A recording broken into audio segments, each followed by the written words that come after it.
Hello, all you mass movement people. My name is Mark Allan Gunnells. I am a horror author who has been publishing since 2009. I have several books out with several small press publishers. My most recent book, the one that I am pimping now, is a three-novella collection called Deviations from the Norm. In this collection, I take some familiar genre tropes, the vampire, time travel, the deal with the devil, and hopefully give them a unique and fresh twist and put my own stamp on them. I am grateful to the folks at Mass Movement for letting me make this little video. Um, in this video, I am going to talk about the top 10 influential books, movies, TV shows, comic books that have had an impact on me, specifically me as a writer. These things have helped form me into the writer that I am today. And I have made a few notes because my memory isn't what it used to be.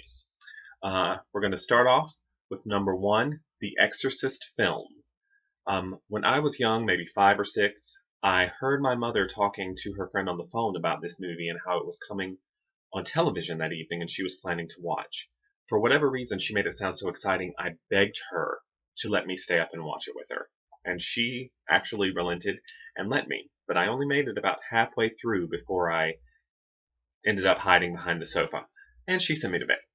But that had a profound impact on me, because it taught me that great horror fiction can have a truly powerful effect on the audience. Number 2, the Twilight Zone television show.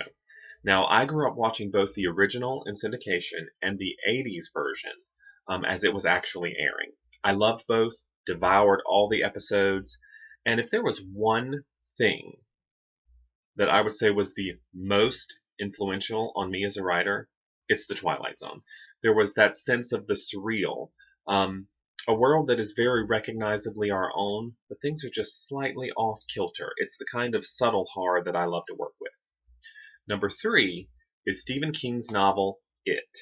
I read that novel in high school, and it was actually the first King novel I ever read. And it was a transformative experience for me. I had already wanted to be a writer at that point, but this beautifully weird and complex novel, it taught me how deep and affecting horror could really be. The characterization was so vivid, I felt like I knew those people. And that was the first time I ever felt like I truly, completely fell into a book and experienced the world the author had created. And I reread it last year, and I think it's even more potent to me now. Number 4 is The Crow graphic novel by James O'Barr. Now, I read this in college, and it absolutely bowled me over.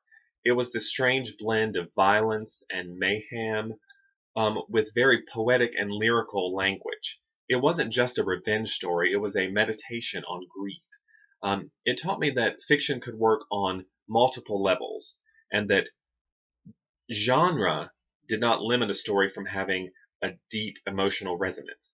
In fact, the best genre writing works because of that resonance. Number 5 is The Wizard of Oz film. Now, this is the first movie I ever remember absolutely falling in love with. I grew up in a time before video, because I'm old, and you could only see this movie during its once-a-year showing on television, and that was a major event for me, and everybody in my family knew not to bother me on that night. I wanted to live in that world, which taught me a lot about the immersive power of fiction. Number 6, Buffy the Vampire Slayer, the TV show.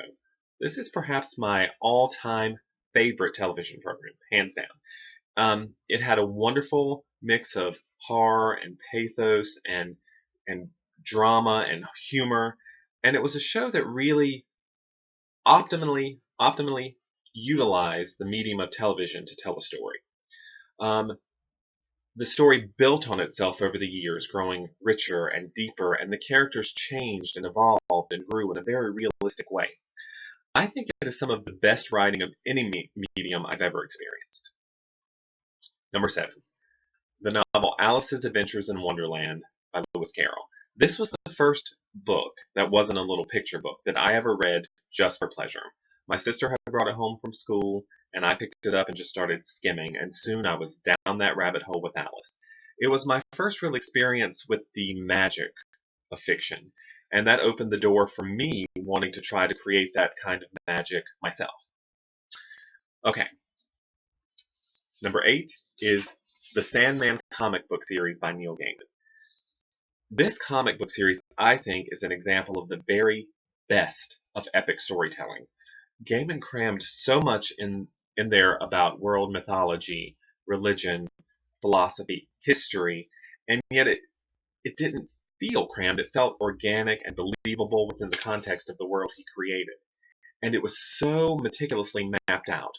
Things from the very first issue ended up having huge ramifications in the final issue. To me, it goes beyond comics.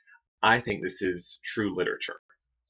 Number 9 is the Anne Rice novel Interview with a Vampire. I've read a lot of Anne Rice, and while this isn't my absolute favorite by her, it is, I think, unquestionably her most influential. It's a vampire story, but it also serves as a historical drama that's full of philosophical ponderings, and it's beautiful and tragic and uplifting all at the same time. Rice is a completely different type of writer than I am, but I find much to learn from her passion and extravagance. I actually find her work highly instructive.